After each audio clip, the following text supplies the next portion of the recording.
Assalamualaikum warahmatullahi wabarakatuh. Alhamdulillahirabbil alamin. Alladzi nahmaduhu wa nasta'inuhu wa nastaghfiruh. Wa na'udzu billahi min syururi anfusina wa min sayyiati a'malina. May yahdihillahu fala mudhillalah wa may yudlil falan tajida lahu waliyyan mursyida. Asyhadu an la ilaha illallah wa asyhadu anna Muhammadan 'abduhu wa rasuluhu la nabiyya ba'd. Allahumma shalli wa sallim ala hadzal nabiyil karim wa ala alihi wa ashabihi ajmain. Bapak-bapak, ibu-ibu yang saya hormati serta generasi muda yang saya sayangi, pada kesempatan berbahagia ini kita akan membacakan tentang khalifah yang keempat, yaitu Ali bin Abi Thalib radhiyallahu an. Langsung kita bacakan. Bismillahirrahmanirrahim. Putra asuhan wahyu. Barang siapa yang menjadikan diriku sebagai walinya, tentulah juga akan menjadikan Ali sebagai walinya. Rasulullah Shallallahu Alaihi Wasallam. Nah, kini sudah dekat. Kita sudah berada di depan pintu rumah itu. Ada apa gerangan di rumah itu? Suara apa itu? Merdu mengalun dari dalam. Rupanya seseorang sedang membaca ayat-ayat Al-Quran yang menakjubkan. Semua anggota keluarga di rumah ini sedang sholat. Siapa saja yang sedang sholat, bukan siapa-siapa, hanya seperti biasanya. Rasulullah sebagai imam, di belakangnya saudara sepupunya Ali, istrinya Khadijah, dan seorang pembantunya Zaid bin Harithah sebagai makmum.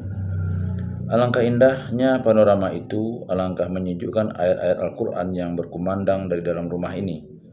Mari kita dengarkan dengan hati yang khusyuk penuh takwa. Amin. Kitab ini diturunkan dari sisi Allah yang Maha Perkasa lagi Maha Bijaksana. Sesungguhnya di langit dan di bumi terdapat tanda-tanda kekuasaan Allah bagi orang-orang yang beriman. Dan pada penciptaan kalian serta binatang-binatang melata yang bertebaran di muka bumi terdapat tanda-tanda kekuasaan Allah bagi orang-orang yang meyakini. Dan pada pergantian malam dan siang dan hujan yang diturunkan Allah dari langit, lalu dihidupkannya dengan air hujan itu bumi sudah matinya. Dan pada perkisaran angin terdapat pula tanda-tanda kekuasaan Allah bagi kaum yang berakal. Itulah ayat-ayat Allah yang kami membacakannya kepada kalian dengan sebenarnya. Maka dengan perkataan manakah lagi mereka akan beriman sesudah kalam Allah dan keterangan-keterangannya? Kecelakaan yang besarlah bagi tiap-tiap orang yang banyak berdusta lagi banyak berdosa. Dia mendengar ayat-ayat Allah dibacakan kepadanya, kemudian dia tetap menyombongkan diri seakan-akan dia tidak mendengarnya. Maka beri kabar gembiralah dengan azab yang pedih. Al-Jathiyah 1-8. Kemudian hening kembali. Mungkin mereka kini rukuk dan sujud, atau membaca tasbih dan mohon ampun. Mungkin pula sedang merenung dan menghayati kebesaran Allah. Mari kita sejenak tinggal di tempat itu untuk menilik apa yang mereka lakukan dengan khusyuk. Nah, suara merdu itu mengalun kembali, mengalun dalam keagungan dan keindahannya. Mari kita dengarkan, wahai kawan. Kemudian kami bimbing kalian di atas syariat jalan agama. Maka ikutlah syariat dan janganlah kalian ikuti hawa nafsu orang-orang yang tidak mengetahui. Sesungguhnya mereka sekali-kali tidak akan dapat menolak sedikit pun dari siksaan Allah. Dan sesungguhnya orang-orang yang zalim itu, sebagian mereka menjadi penolong bagi sebagian yang lain. Dan Allah adalah pelindung bagi orang-orang yang bertakwa. Al-Quran ini adalah pedoman bagi manusia, petunjuk dan rahmat bagi kaum yang meyakini. Apakah orang-orang yang membuat kejahatan itu menyangka bahwa kami akan menjadikan mereka seperti orang-orang yang beriman dan mengerjakan amal soleh, yaitu sama antara kehidupan mereka dan kematian mereka? Amat buruk apa yang mereka sangka itu. Dan Allah menciptakan langit dan bumi dengan tujuan yang benar, dan agar dibalasi tiap-tiap diri terhadap apa yang dikerjakannya, dan mereka tidak akan dirugikan. Maka pernahkah kalian melihat orang yang menjadikan hawa nafsunya sebagai Tuhannya, dan Allah membiarkannya sesat berdasarkan ilmunya, dan Allah telah mengunci mati pendengaran dan hatinya, dan meletakkan tutupan atas penglihatannya. Maka siapakah yang akan memberinya petunjuk sesudah Allah membiarkannya sesat? Mengapa kalian tidak mengambil pelajaran? Dan mereka berkata, kehidupan ini tidak lain hanyalah kehidupan di dunia saja. Kita mati dan hidup, dan tiada yang membinasakan kita kecuali masa. Mereka tidak mempunyai pengetahuan tentang itu. Mereka tidak lain hanyalah menduga-duga saja. Dan apabila dibacakan kepada mereka ayat-ayat kami yang jelas, tidak ada bantahan mereka selain daripada mengatakan, datangkanlah nenek moyang kami jika kamu adalah orang-orang yang benar. Katakanlah, Allah lah yang menghidupkan kalian, kemudian mematikan kalian. Setelah itu mengumpulkan kalian pada hari kiamat yang tidak ada keraguan padanya. Akan tetapi kebanyakan manusia tidak mengetahui. Quran Surah Al-Jathiyah 18:26. Nah, di rumah inilah Ali radhiyallahu an tinggal dan menjalani kehidupan mudanya. Benar, yakni semenjak Muhammad SAW mengabdikan dirinya mencari kebenaran, berkhalwat di Gua Hira, melihat berkali-kali ke arah langit seakan-akan menunggu suatu pertemuan yang telah dijanjikan. Di sini juga ia tinggal setelah Rasulullah SAW menerima wahyu dan mendapat panggilan dari langit untuk menyuarakan kalimatnya dan menyampaikan risalahnya. Saat dimulainya hari-hari pertama dari kerasulan, bahkan detik-detik pertama dari kerasulan, ada 3 orang yang menyaksikan perubahan dahsyat yang menggoreskan jejak yang dalam pada kehidupan Rasulullah, yaitu Khadijah istrinya, Ali sepupunya, Zaid pembantunya. Mereka masuk Islam juga seperti urutan tersebut, Khadijah kemudian Ali dan disusul Zaid. Ali remaja yang baru berusia 10 tahun itu hanya menanyakan kepadanya, "Apa yang Anda lakukan?" "Saya mengajarkan sholat untuk Allah Rabb semesta alam," ujar Rasulullah SAW. "Siapa Rabb semesta alam itu?" tanya Ali lagi. Maka Rasulullah SAW pun menjelaskan dan memberi petunjuk. Dia adalah Rabb yang Maha Esa, tiada berserikat, Maha Pencipta dan menguasai segala sesuatu, yang menghidupkan dan yang mematikan, dan Dia Maha Kuasa atas segala sesuatu. Remaja yang beroleh berkah itu tidak bimbang sedikit pun dan spontan menyatakan keislamannya. Dengan demikian ia adalah muslim pertama dari kalangan kaum pria, sedangkan Khadijah radhiyallahu anha merupakan muslim pertama dari kalangan wanita. Sejak saat itu Ali selalu menyertai Rasulullah SAW dan tidak pernah berpisah. Solat bersamanya, patuh dan taat kepadanya, serta menyaksikan pula bagaimana Rasulullah SAW bersiap-siap menerima wahyu dari Allah Subhanahu wa taala. Berapa banyak ayat-ayat Al-Quran yang diturunkan Allah, dan Ali merupakan orang pertama yang mendengarkan dibacakan oleh Rasulullah. Sedangkan saat itu ia baru saja kenal kepada zat yang menurunkan dan mewahyukan Al-Quran. Kemudian Allah Subhanahu wa taala memilih orang-orang yang dibukakan hatinya untuk beriman kepada Rasulullah dan menyertainya dalam perjuangan. Mereka itu adalah Abu Bakar As-Siddiq, Utsman, Zubair, Talhah, Abdurrahman bin Auf, Sa'ad bin Abi Waqqas. Menyusul berikutnya Abu Ubaidah, Abu Salamah, Arqam, putra-putra Mad'un, Khabbab, Sa'id bin Zaid, Ammar, Umair, dan Ibnu Mas'ud yang merupakan orang-orang yang tercatat sebagai golongan pertama masuk Islam. Rumah Arqam berubah menjadi tempat pertemuan mereka, baik secara terang-terangan maupun sembunyi-sembunyi. Di rumah ini Rasulullah SAW membacakan ayat-ayat yang diwahyukan Allah kepadanya, solat bersama dan memohonkan berkah bagi keimanan mereka. Ali tidak pernah alpa di rumah Arqam dan tidak pernah walaupun sekalipun hubungan dirinya terputus dengan peristiwa yang terjadi di dalamnya. Di bawah atap rumah ini dan juga di bawah atap rumah Rasulullah SAW, tempat ia dibesarkan dan bergaul dengan Rasulullah SAW, berkali-kali ia mendengar ayat-ayat surah Allah dibacakan, dan sejak lama pula cahaya kenabian mencuci jiwa dan budi pekertinya. Apa? Kenapa dikatakan mencuci jiwa dan memperhalus budi pekertinya? Kapan Ali melakukan kekeliruan dan noda? Sekali lagi kapan? Bukankah Ali sejak muda sudah dalam keadaan beriman, beribadah dan mendapat hidayah Allah? Dia sejak berusia 6 tahun sudah hidup dan tinggal bersama Rasulullah SAW, seorang yang besar dan dipercaya, dididik di bawah asuhannya, terpengaruh oleh kesucian jiwa, kebesaran pribadi dan ketakwaan hatinya. Dan ketika berusia 10 tahun, wahyu sudah memerintahkan Rasul untuk mulai berdakwah dan dia merupakan pria pertama masuk Islam. Sejak saat itu kehidupan semacam ini terus berlangsung sampai ia dipanggil menemui Sang Khalik, hingga ia menjadi cerminan yang sempurna dan terpercaya terhadap corak kehidupan Rasulullah dan ajaran-ajaran Al-Quran. Bukankah ini kehidupan yang penuh berkah? Suatu kehidupan yang tidak pernah ternoda oleh tindakan nista, memperturutkan hawa nafsu dan kesia-siaan. Suatu kehidupan yang menjadikan anak muda memikul beban orang dewasa di atas pundaknya. Bahkan hiburan dan permainan anak-anak sebayanya tidak pernah singgah dalam kehidupan Ali bin Abi Thalib. Dalam kamus kehidupannya tidak ditemukan aneka nyanyian yang biasa dinikmati oleh pendengaran anak-anak dan diresapi oleh perasaan anak-anak muda. Seakan takdir ilahi telah mempersiapkan pendengaran dan perasaannya hanya untuk menangkap kata-kata lain yang mampu merubah permukaan bumi dan wajah peradaban. Benar, memang pendengaran dan hati pemuda ini sudah menyatu untuk menerima ayat-ayat Allah dalam wujud yang sama sekali tidak dapat disamai orang lain. Tidakkah Anda perhatikan ayat-ayat yang telah dikemukakan sebelum ini? Mari kita membayangkan saat Ali mendengarkannya dengan penuh perhatian dan wajah bersinar. Padahal ia masih seorang remaja yang baru mengenal Sang Khalik, tetapi kita tidak mungkin mampu membayangkan atau menghayalkannya. Cukuplah bila dalam usaha menyelami kehidupannya, kita mengikuti kalimat-kalimat yang mengisahkan berita dan keajaibannya. Di dalam cahaya ayat Al-Quran yang diturunkan Allah Subhanahu wa taala, serta wahyu-wahyu yang datang berturut-turut sesudahnya. Ali bin Abi Thalib menjalani kehidupan remajanya di bawah cahaya kimilau yang mempesona dan hembusan angin yang menggairahkan. Didengarnya pula ayat-ayat tentang neraka, maka tubuhnya menggelepar laksana seekor burung pipit terjilat lidah api. Kalau bukan karena keagungan dan pengaruh salatnya, tentu ia sudah lari melihat lamben lidah api yang seakan-akan betul-betul dapat dilihat dan dirasakannya. Sama halnya jika ia mendengar ayat-ayat yang mengemukakan sifat-sifat dan keagungan Allah Subhanahu wa taala, atau tentang ayat-ayat yang mengancam manusia yang menyekutukannya dengan sesuatu yang sama sekali mereka tidak diketahui, maka serta merta berubahlah remaja belia ini menjadi seorang anak yang dilanda ketakutan, penuh takwa dan malu berhadapan dengan Allah Subhanahu wa taala. Kalbunya telah puas diberi minuman dengan keagungan Al-Quran, dengan rahasia dan keindahannya. Dialah yang banyak tahu tentang turunnya ayat demi ayat, sehingga layak bila ia mengatakan, tanyalah kepadaku, tanyalah tentang apa saja yang kalian inginkan mengenai Al-Quran. Demi Allah, tidak ada satupun dari ayat-ayat Al-Quran yang tidak aku ketahui, apakah ia diturunkan di kala siang ataukah di kala malam, di waktu malam. Bahkan pengetahuannya tentang Al-Quran ini mencapai tingkatan seperti yang dikemukakan oleh Hasan Al-Basri. Al-Quran telah memberikan semangat ilmu dan amal kepadanya.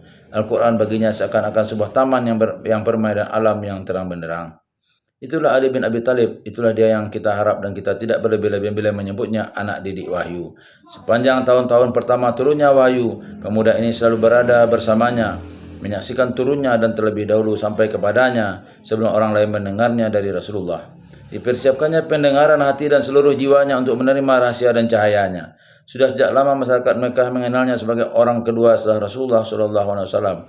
Ali radhiyallahu an sering sholat bersama beliau, jauh dari pandangan orang-orang Quraisy.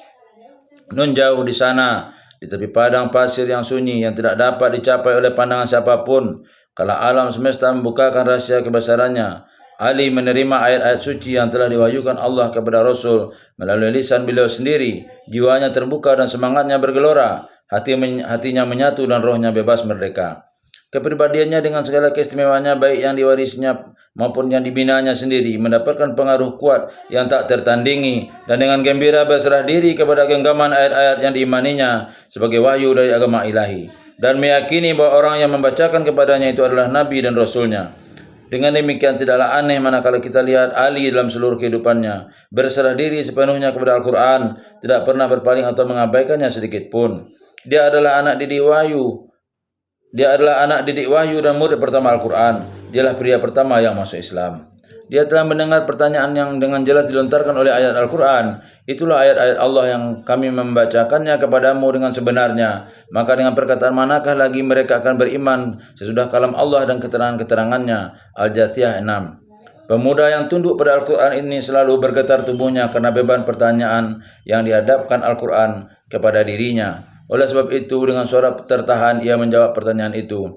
Sekali-kali aku tidak mempercayai selain berita yang engkau sampaikan, wahai Rabb sekalian alam.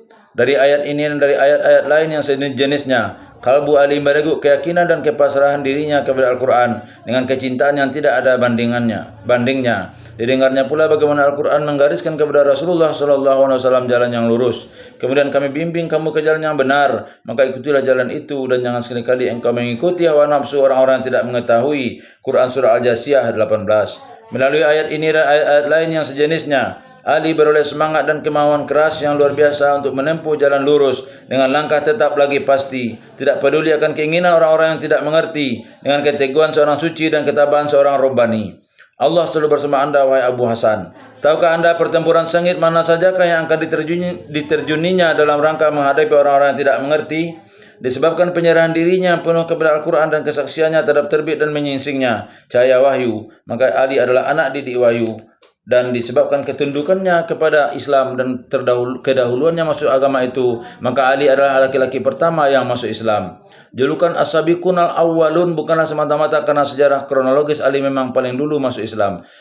Akan tetapi Ali lah orangnya yang memberi pelajaran kepada orang-orang yang masuk Islam pada masa-masa berikutnya, bahwa suatu jalan yang benar bukanlah didapat oleh orang-orang yang terlebih dahulu melaluinya, melainkan oleh orang yang menempuhnya secara benar. Julukan itu memang layak diberikan kepadanya karena ia memiliki kedua segi yang telah disebutkan lebih dulu dan sekaligus benar dalam menempuh jalan itu. Dan ketika kita menyaksikan gambaran keislamannya, maka yang terlihat oleh kita adalah penampilan yang sungguh menakjubkan. Bila kita memperhatikan keimanannya, maka kita akan menemukannya bagaikan teman-teman yang penuh dengan buah-buahan yang bagaikan taman-taman yang penuh dengan buah-buahan yang ranum. Aromanya menyelusup ke hidung kita, kemelekan dan kebersihannya menawan hati. Kini bagaimana tanggapan pembaca tentang orang yang telah dipilih oleh Rasulullah SAW untuk menjadi saudaranya di antara semua sahabat pada hari persaudaraan? Sampai sejauh manakah dan sedalam apakah keimanannya sehingga Rasulullah SAW memberikan kehormatan kepadanya dengan kedudukan dan keistimewaan? Ketika hijrah Rasulullah SAW bersama kaum muslimin ke Madinah telah sempurna. Rasulullah SAW mempersaudarakan kaum muhajirin dengan ansar. Setiap orang ansar dipersaudarakan dengan seorang dari muhajirin. Ketika Rasulullah SAW selesai melakukan persaudaraan massal yang agung ini, tiba-tiba pandangan mata beliau tertuju kepada pemuda yang berkening lebar, berhati besar dan berjiwa suci. Kemudian Rasulullah SAW memanggilnya dan Ali pun datang menghadap. Di hadapan sekian ratus pasang mata yang menatap peristiwa agung itu ini, Rasulullah SAW menundukkan Ali di sampingnya, kemudian menaruh tangannya di atas bahunya serta dirangkulnya dirinya. Kemudian beliau bertutur kepada para sahabat, dan inilah dia saudaraku. Kala itu Abu Bakar As-Siddiq dan Umar Al-Faruq pun berada di sana. Lalu adakah hak kita untuk bertanya, misalnya mengapa Rasulullah SAW tidak memilih salah seorang di antara dua orang sahabat besarnya itu untuk menduduki tempatnya yang dimiliki Ali sekarang? Pertanyaan semacam ini hanya akan merusak panorama yang teramat indah itu dan akan melenyapkan keunikannya yang menarik. Setiap muslim yang meneladani Rasulullah SAW beserta sahabatnya, mereka pasti menghormati para sahabat as-sabiqun al-awwalun dalam derajat yang sama. Rasulullah SAW memilih Ali supaya menjadi saudaranya di hari persaudaraan massal. Semua kemuliaan yang diberikan oleh Islam kepada putra Abu Talib ini telah menambah rasa tanggung jawab keagamaannya serta kekuatan dan kepekaannya. Di alam dunia ini Ali bin Abi Talib tidak melihat ada satu hal yang pantas dijadikan imbalan bagi keislamannya. Ali radhiyallahu an benar-benar menyadari nilai hidayah yang diberikan Allah kepadanya, dan dia termasuk salah seorang yang meyakini bahwa kebaikan akan menjadi balasan bagi pelakunya. Sementara itu barang siapa yang melaksanakan kebenaran dan kebajikan dengan mengharapkan imbalan dunia, maka ia dianggap sebagai orang tidak mengerti nilai kebenaran dan kebajikan yang ia tegakkan. Dengan tekad seperti itulah Ali bin Abi Talib melaksanakan Islam di atas kedua pundaknya, di atas persendian dalam lubuk hatinya, sehingga ia menganggap remeh martabat dunia beserta hiasan dan kekayaan yang ada di dalamnya. Dan manakala kekayaan dunia menampakkan diri di hadapannya, maka ditolaknya dengan menyampaikan ucapan mengesankan ini, "Wahai dunia, inyalah engkau dari hadapanku, wahai dunia, tipulah orang selain diriku." Keislaman Ali radhiyallahu an merupakan suatu contoh sempurna, baik dalam bentuk maupun isi. Seandainya Islam itu adalah ibadah dan amaliyah, perjuangan dan pemberian, ketinggian dan kezuhudan, kecerdikan dan kesolehan, keunggulan diri dan kerendahan hati, kekuatan dan belas kasihan, keadilan dan kedermawanan, keteguhan dan ilmu pengetahuan, kebersahajaan dan kemantapan, kesetiaan dan pengertian, maka orang yang pertama masuk Islam, Ali bin Abi Talib, merupakan modal yang luar biasa dan mengagumkan. Barang siapa yang ingin mengenal Ali radhiyallahu an, maka cukuplah membaca ucapan-ucapannya, sebab antara ucapan dan perbuatannya sama sekali tidak ada perbedaan. Apabila menganjurkan manusia untuk hidup zuhud, maka ia telah lebih dahulu melakukannya. Manakala ia menyuruh orang lain berbuat baik, maka dialah orang yang paling banyak melakukannya. Manakala ia mendorong orang untuk taat dalam bentuk apa saja, maka dia telah melakukan hal itu sampai ke tingkat maksimal. Suatu hari ia solat berjamaah bersama para sahabatnya di Kufah. Saat itu ia telah menjadi Amirul Mukminin. Ketika solat subuh telah selesai, dengan wajah sedih ia termenung. Ia tetap duduk seperti itu tanpa seorang pun berani mengganggunya, hingga mereka tidak beranjak dari tempat mereka sampai akhirnya pagi pun tiba dan matahari memancar kesinarnya yang hangat di dalam masjid. Ali kemudian bangkit dari duduknya dan solat 2 rakaat. Kemudian dengan menggeleng-gelengkan kepalanya dalam kesedihan ia berkata, "Demi Allah, saya telah menyaksikan para sahabat Rasulullah SAW dan saat ini tidak saya lihat seorang pun yang sama dengan keadaan mereka. Di waktu subuh masih banyak tampak jelas mata mereka karena semalaman sujud kepada Allah, membaca kitabnya dan terus melakukan amal seperti itu. Dan bila mereka mengingat nama Allah, badan mereka bergetar laksana pohon ditiup angin kencang. Air mata mereka jatuh berderas sampai pakaian mereka basah karenanya." Itulah gambaran masa lalu yang mengagumkan. Itulah gambaran para sahabat generasi pertama yang agung. Gambaran hari-hari yang teramat indah, hari-hari turunnya wahyu dan risalah, hari-hari di mana Ali selalu berada dan hidup di dalamnya. Hari-hari walaupun makin jauh berlalu, tidak pernah mampu memisahkan Ali daripadanya, karena di sanalah dunianya. Ali radhiyallahu an pernah menyampaikan kepada kaum muslimin tentang Islam sebagaimana diimaninya dan dijadikannya kaum hidupnya. Ia berkata, "Tuntutlah ilmu, karena dengan itu kalian menjadi orang yang mengerti. Amalkanlah ilmu, karena dengan itu kalian akan menjadi ahlinya.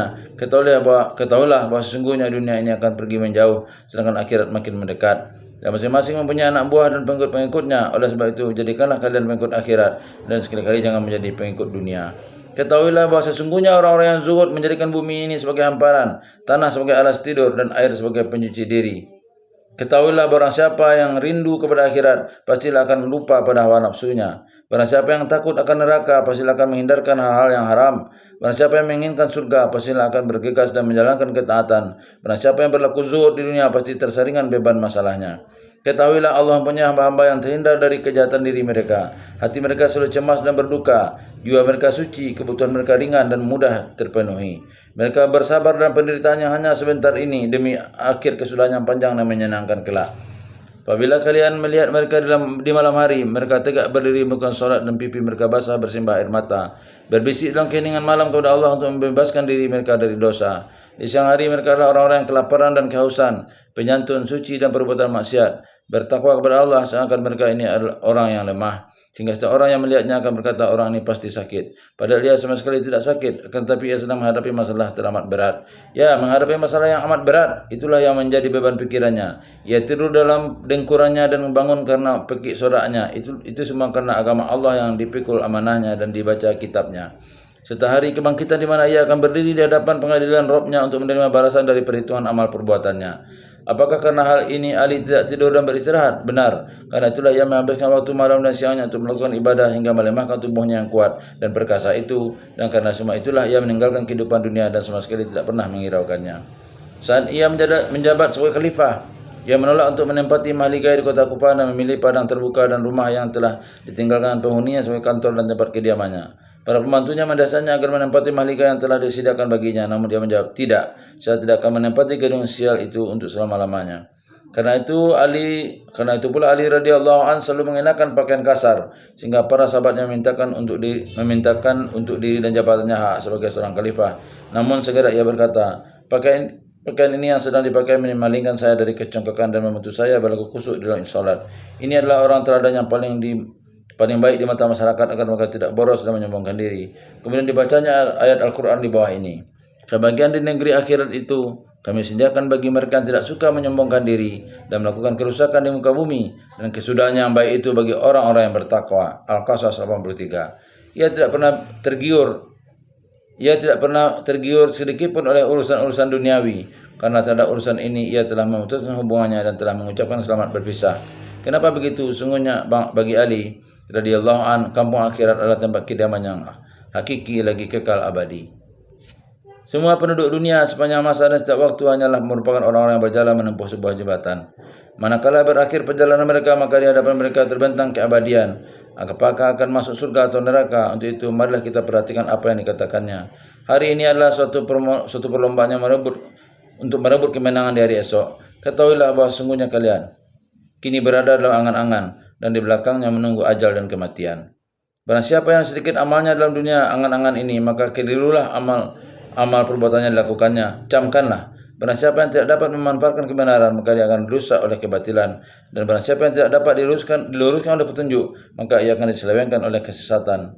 Ketahuilah bahwa sungguhnya dunia adalah hidangan yang tersaji, yang dimakan oleh orang baik dan durhaka, sedangkan kampung akhirat adalah janji yang pasti dan benar adanya.